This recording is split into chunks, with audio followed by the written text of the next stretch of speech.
Before we hit the road on today's discussion, I want to express our sincere gratitude to our sponsors.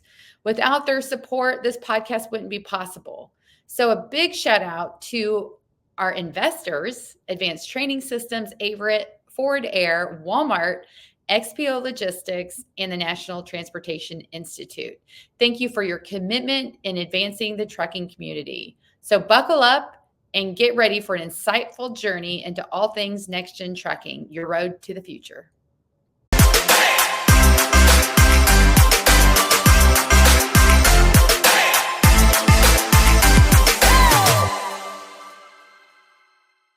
Hey, welcome to NGT Talks. I have an awesome, amazing person on the show today, Dave Harrison. Thank you for being on NGT Talks to talk about this awesome, amazing topic, apprenticeships. Awesome Dave, and amazing. To the show. I have a lot to now. The build-up's there. I have a lot to live up to now, Lindsey. Okay, let me stretch. Let me get ready. You can do it. Here we go. You can do it. So first, though, I want to hear, Dave, how you got into the trucking industry. What was your career path? Oh, how I got into the trucking industry? That's a long, strange trip, like many things. So, as you know, I was a United States Army Infantry combat leader, NCO, and I got hurt pretty significantly doing something I'd done 1,000 times before. My current goal at that time was retire. And I was doing pretty well in my military career, and that's all I really thought about. And I wasn't expecting to do anything else. I finished my finished my education, became a school teacher, high school football coach. As you may know, school teachers then and now don't make a lot of money, and high school football coaches don't make a lot of money. At least not unless you live in Texas, and then you can make a lot of money if you get in the right spot. But had some family situations change, and all of a sudden I had to make more money. And, this is many years ago, so the landscape was a little different. And so I had to change my folks, and I ended up, long story short, I started a marketing company, and then I ended up selling some advertisement, doing some other things. And I bought into a restaurant. I had no idea what the heck I was doing in a restaurant, but was successful to the point where somebody owed me some money, Lindsey, and they couldn't pay me. So they gave me a truck, a Peterbilt. Okay. With a 550 cat in it. Sweet. I didn't know anything about the trucking industry. I didn't know anything about running a truck. I guess. Yeah. And, in hindsight, maybe I should have punched him in the face 4 or 5 times, but I didn't. So I figured I can figure this out too. So I got my own authority, started running that truck, and that led to another truck, and led to another truck, and led to another. So I ended up with 5 trucks. And I eventually got my own CDL license, because the first time you got to go recover a truck halfway to the country and pay somebody else to do it, that would change your mind about how to look at the truck. So later, that led to me going to work for a company called JB Hunt Transport. And I worked for them for a number of years and wore different hats, did different things with them.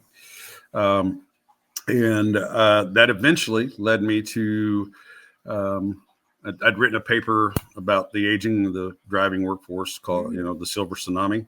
Mm-hmm. And I wanted to, and JB Hunt hadn't trained anyone without experience since the 90s. And so this is 2014. I'd written the paper in 2012. And I wanted to do a military engagement program where we're hiring veterans and transitioning service members and bringing them in and putting them to work.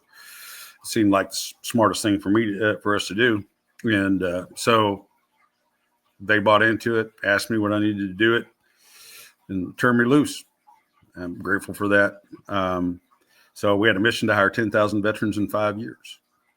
And that led me to how I got into registered apprenticeship, because I didn't know anything about registered apprenticeship, Lindsey. Nothing. I thought it was for bricklayers and pipe fitters, and I thought it was only for unions. And so I set on a sojourn. I went to the VA first, and after I sat down with them for 3.5 hours and realized what all they wanted just to do an apprenticeship. Let me back up. I'm hiring veterans, and a veteran in a registered apprenticeship program can draw a monthly housing allowance stipend. That's their GI Bill benefit they earned.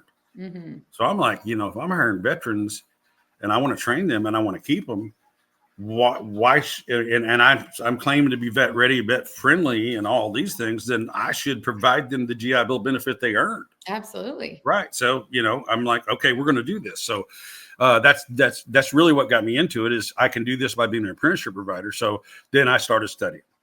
So 14 months later, wrote the first national program standard for truck driver.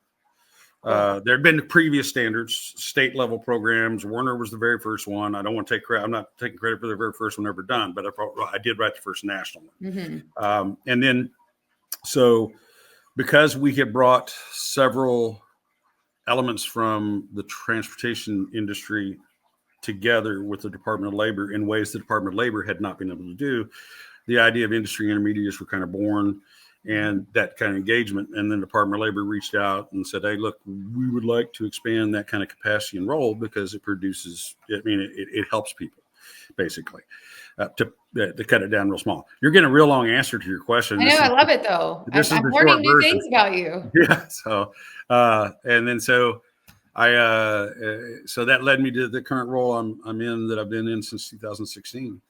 Which is the Executive Director of Workforce Development and Government Programs and other things with the Department of Labor on a contract. And this has been through 3 of those, and for transportation, distribution, and logistics and supply chain. Okay. So now you have registered apprenticeships in transportation. Yes. And you are the preferred intermediary for transportation, distribution, and logistics with the Department of Labor. The only intermediary. So that would make me the preferred one. Yeah. Yeah, the preferred and only. Yeah. Wonderful. Okay. So I'm an employer. You don't need another game in town when the game is working. So that's right. Okay. So let me ask you this. I'm an employer and I've heard of apprenticeship. I don't know exactly what it is, but I'm curious. Tell me, what is an apprenticeship and what's the best way to go about starting one? Well, first off, it's not going to cost you anything more than what you are or you're willing to spend to get high quality, trained, professional workforce. Mm-hmm. That's first thing. It doesn't need to be complicated. I know it seems complicated to many people, and you can hear different stories from different people, even people who've been in registered apprenticeship at state levels for years, and all those. There are 1,000 stories out there. When I say this, I'm going to give my bona fides right here. We have facilitated just short of 27,000 people into transportation-related apprenticeships since early 2017. Amazing. Across this spectrum. Again, I'm going to add more to this. We are aligned and co-sponsored with the American Trucking Association, with the Truckload Carrier Association, with the Trucking Alliance, with Next Generation in Trucking, with the Minority Professional Truckers Association, with the National Punjabi Trucking, North American Punjabi Trucking Association. I can go on. You name it. The Food Industry Management Association. I'm going. And we aligned this to bring together a standard of training post CDL so that both government and private industry could say this is what a professional safe truck driver looks like. Mm-hmm. And that would align for federal benefits when they're available, mainly state level benefits, but it also can even align for lowering of insurance costs, which it has done in some cases. Doesn't always work, but it gives somebody leverage to do things. When I say it's easier than you think, because of the way we've overlaid this, the 70, 80 page document's already been written. Lindsey, you know this. You signed one of them. Because Next Gen Trucking is a co-sponsor for a national program for registered apprenticeship. Did you have to write anything? No, but I read it and it looks amazing. I learned a lot, I feel like, from it. So we write it. We hand it to you. You read every single part of it because you're smart and you don't sign anything without knowing what it is. You signed it. We signed it. We're co-sponsored together. How much work do you have to do on that? Not a whole lot. Who does most of the heavy lifting? The heavy lifting has to be done. Fastport. Yeah. Our team. The reporting, everything. Same for employers. So an employer wants to, if you're in the transportation sector, now I can't talk about all industries and everything else, but if you do, if it flies, if it floats, if it rolls, or some rails, we're doing something with it, or we can do something with it. And we can make it easier for you to hire people and easier for you to keep them. Because all registered apprenticeship really is a recruiting and retention tool. And I'll say again, it's a recruiting and retention tool that should not cost you anything more than what you are or you're willing to spend to get professional, safe workforce. So what do you recommend? Do you recommend, so somebody has a brand new CDL driver, we've hired them, they're coming to work for me. You recommend putting them through an apprenticeship program? Well, yeah, for several reasons. First off, let's just think liability. Okay. Those of us who are aware, we know that within that nuclear verdicts abound now. It's not a get out of jail free card or anything else, but if you've got a standard of training that you can show that this person has met the competencies of, that everyone else has to meet, that the Department of Transportation, the Department of Labor, and exceeds the DOD, and the American Trucking Association, the Truckload Carriers Association, the Trucking Alliance, which is more about safety than anybody you know, and all these others, including Next Generation in Trucking, all have said, this is the standard for a truck driver. This is the standard. If you have that in your hand, at least you can argue we weren't negligent in how we trained. We trained to this standard. They met this standard. It's not as if they didn't know how to do it and how to do it correctly because we didn't show them. We did show them. Maybe they didn't do it, but we as an organization weren't negligent in making sure they knew how to do it. You know, and that's one of the reasons you'd want to do it. I mean, if I am taking people with limited experience right now, I'll guarantee you I'm putting them through the registered apprenticeship program with a documented training cycle. That it is not just my own. It's something somebody else is doing, and a lot of other people are doing. So I can use that in a comparison and say, look, this is an accepted practice. This is an accepted training standard. Right. And so I would do that in a heartbeat. The other thing is again, we've literally had companies that have been able to hire people they couldn't hire before because of experience requirements, whatever, because of insurance, that have literally taken that work process and those things and said, look, the 3 federal agencies and all the industry associations have said, this is the standard. This is what, and if you want me to be around as a business, I got to bring people in. And I would rather grow my own and grow to my standard and teach them what I want, as opposed to teach somebody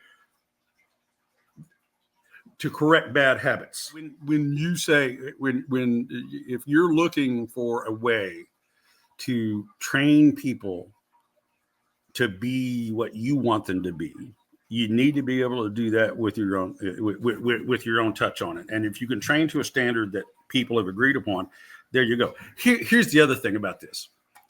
We've seen this empirically, and even in over the road type jobs, starting with, where retention goes up because people feel like they're part of something. Okay, and I've got one employer that they literally they have a magnetic sticker they put on the side of the truck.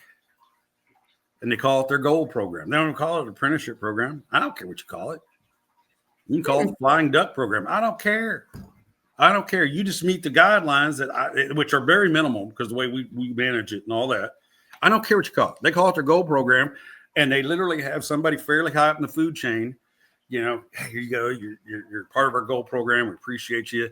And then when they finish it, they get a national credential from the Department of Labor. Amazing. That comes through us. We send it to the employer, and we like it when a VP or somebody up in training or somebody's safety comes out and says, hey, Jill Snuffy, You've done great. You've graduated our GO program, and you're proven to be an asset. We are really glad you're here. And here's your national certificate. And guess what? You get to put this on your truck. And they put it on a truck. That's over the road. Cool. That's over the road. And they did that, and within 3 months, 20% uptake on retention. And all we do here is we try to make it as easy for employers and associations to garnish it, to get candidates they wouldn't see otherwise. Yeah. Because that's the other thing. You go and register an apprenticeship provider, you can pull candidates will be going to the DOL, to the apprenticeship.gov site, looking for jobs, looking for career opportunities. And they will see your jobs posted that pull from the NLX. You don't have to do anything once you get it set up. It pulls. You don't have to go change racks and do all that stuff. It's there. It's like candy. It's just free. Because you have a registered apprenticeship program. Just because you have a registered apprenticeship program. It's free. We do a lot of work with veterans. 21% of our nearly 27,000 people in registered apprenticeship are veterans. Now, if you know anything about, there's no more than about 3% of the population that's ever served in uniform, and less than 1% that's ever served in combat. Okay. So having 21% is a really strong number, and we're happy with that. But over 50% are minorities. And if you're looking at what is classified as diversity and inclusion populations by age and any other, we're at over 70%. And that's not an accident. It is not. It's because of the way that we open the aperture. Because you open the aperture of the United States military, you open the aperture of the most diverse organization on the planet. That talent, because they can show up on time, they can pass the drug screen, they can do all those things, and they have the soft skills that a lot of people don't have coming in. And so, but once you hire within one of those people, their word is gold to somebody else they served with. Mm-hmm. Their word means more than $1 million with their advertising. So they tell somebody else, they come, and that person may not look like them. It may not be where they were from, but they trust each other. Yeah. And that person, though, however, tells their cousin from the South Side of Chicago, who never even thought about driving a truck, says, man, you can do this. Or, absolutely. Girl, you can do this. Come on. Yeah. And I'm going to train you. I think that apprenticeship represents celebrating people, and it's celebrating diversity. It's celebrating how you want to take a person and build up their skill set, invest in them, and hope to have a long career with your company. And I think we all need to celebrate people. This week is National Apprenticeship Week, and we want companies to consider registered apprenticeships and for them to contact Fastport. How can they get a hold of you, Dave? And we're going to have your contact information in the show notes, or who should they reach out to if they want to start an apprenticeship? Reach out to me. My contact information in the show notes. You just reach out to me, and we will get you help. I've got an amazing team here. If they're talking to you about building an apprenticeship, they know what they're talking about. Okay. And it won't always be me because I'm busy. But I have people, I have a couple people around me to talk you through just about anything that exists, and they get with me. All right. And if we don't know the answer, we can usually figure one out. This is our mantra: simple, scalable, and sustainable. It's not simple. We make it that way. And when we make it that way, we want it to be scalable and sustainable. And we don't try to take a square peg and pound it in a round hole. I don't care if you're union. I don't care if you're not union. I don't care if you're small carrier. I don't care if you're large carrier. I don't care if you're driving Class B, Class A. I don't care if you're rail. I don't care if you're flying. I don't care if you do all of it. I don't care. We do it all with companies like that right now, and we can make it fit. You tell me, oh, it won't work for us. Really? Challenge me. Let me see. Prove it to me, because I bet you we can find a way with a world. There are too many things you can gain from this. You go on the employer training provider list just by being a registered apprenticeship program. You may not get WIOA dollars right now by being a registered apprenticeship program, but that doesn't mean you won't next year, or you won't in 6 months. But I'll tell you won't if you don't get on the list. Right. I ain't never danced with anybody at a dance that I didn't go to. So if I don't get in the front door and ask somebody, I never got a dance when I was young. You know what I mean? Mm-hmm. Okay. It's a no until you ask. And once you get a registered apprenticeship provider list, now there's tax breaks. There's all sorts of things that are available you didn't have before. You're training somebody now and you're not getting those extra things when you could have them and it didn't cost you anything else. I don't know. I'm not a smart guy, but why not? Because, hey, another way, I should have said this right off the bat. There's no charge for what we do for you. Absolutely. The Department of Labor pays us to do what we do. Not only do we provide that service to get you started, we provide ongoing technical assistance throughout the entire process for everything and everybody and everything you do. We were going to facilitate it. And we're going to make your life easier through the whole thing. And that's not going to cost you anything. None of that. We're going to help you get your GI Bill set up, MHA, which is the most difficult thing. And that's not apprenticeship problem. That's VA's problem. But we're going to navigate those things with you, show you how to do it. Not going to cost you anything. I'm going to have somebody that is with you every month, every week, or every day that you need to, and as we updating information, and you're going to give us the few minimal things we have to get you taken care of and keep everything square, and that will happen. And you can always pick up the phone and say, Dave, I don't know what the heck's going on, and I will say, all right, let's talk. All right, so no charge from us. You're getting candidates. You're getting resource candidates. You can post your jobs nationally. You get access to. You'll get tax credits that are available to you. You also get access to possible funding through WIA dollars and other assets that you couldn't get otherwise. You build a program that gives you a training that gives you some measure of liability protection. You also give a program that will help your retention. All you have to do is make a community-based concept where people feel like they belong to something. Mm-hmm. What did I miss, Lindsey? It's a no-brainer. I think that anybody and everybody should research doing an apprenticeship program, reach out to Fastport and start it. Start training your drivers and diesel mechanics and freight brokers to, let's do it. Let's train our workforce. And this is the answer. And Dave, thank you for all you've done. Thank you for what you all do and serving and supporting the military and supporting veterans. This is an exciting opportunity that our workforce has to invest in people. Lindsey, my goal is, and always has been since I've met you, that before I retire, you and I are going to have the ball rolling, that we're going to fix the skills gap in at least this segment in the American workforce. We will have a clear path for youth to work in space, in transportation, and to do so in a way that makes sense for them and the country. I do, Lindsey. I appreciate you. And I think it's always a pleasure to talk to you. Yeah, we went long, and anything I do to help you or anything else or anybody else within this space or anything else. And if it's helping a veteran or veterans and then through transportation, you give me a call. They say I'm a softie when it comes to that. So I have a tendency to volunteer my time when I shouldn't.